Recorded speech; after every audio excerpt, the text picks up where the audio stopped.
Jalen Carter today, top prospect out of Georgia, pleaded no contest to misdemeanor charges of reckless driving and racing stemming from a crash that killed a teammate and UGA staffer on January 15th.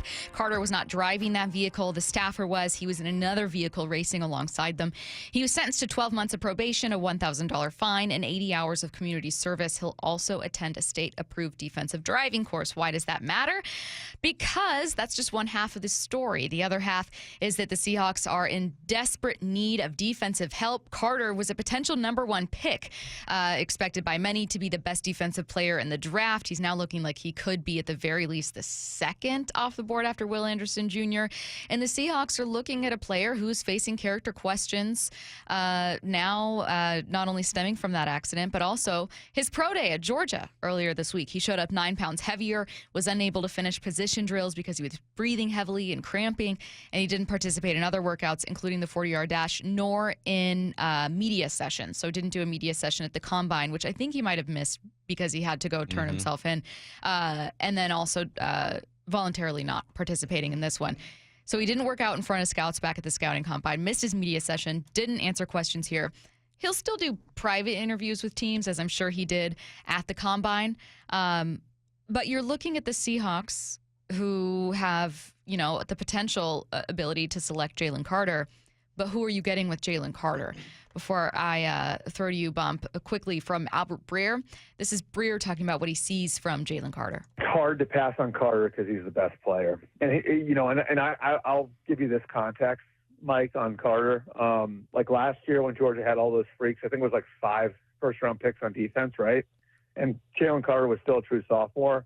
I had a number of teams telling me, like, Jalen Carter was the best prospect on that defense, right? Like, so, like, we're talking about a guy who I think, like, I've heard him compared to Warren Sapp.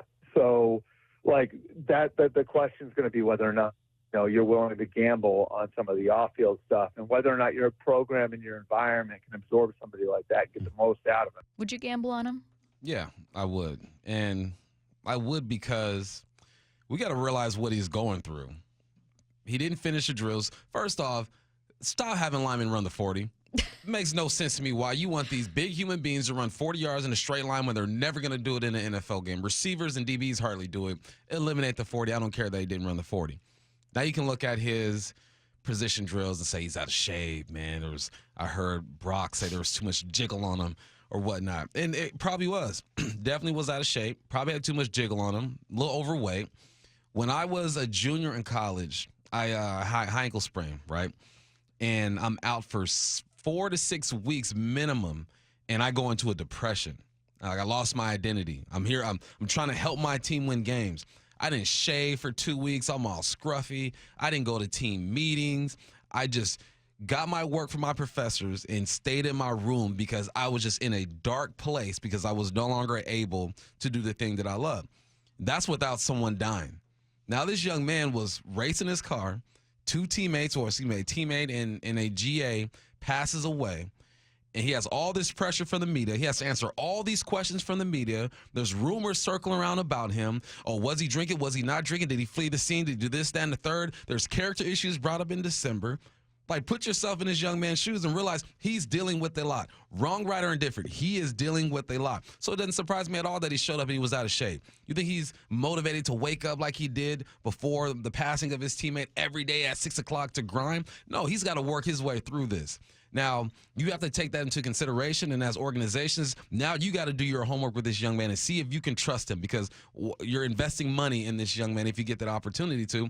And I think that if the Seahawks do their homework, if they, and another point, we're so big on mental health these days, which I'm glad. Growing up, I was taught, suck it up, don't cry, be a man, all this other stuff. I parent my kids a bit differently. But we're huge on mental illness and mental health and all that.